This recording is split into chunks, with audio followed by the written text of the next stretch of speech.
Hi everyone, in this video I'll be showing you the ways to log into your Bybit accounts. In order to log into your Bybit account, you just have to follow the steps. First of all, you need to install the application in your device. So go to your Play Store. On the search box, go ahead and type in Bybit.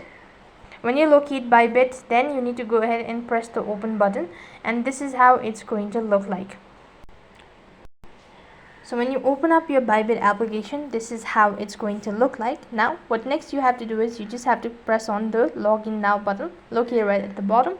Then you could go ahead and manually enter in the email address or a phone number and a password, or you could go ahead and log in with the Google account. In my case, I happen to have logged in or created my account with the Google ID, so I'm just gonna go ahead and do that directly. So when you have actually selected that, now you need to solve the puzzle just by dragging it or putting in a correct position.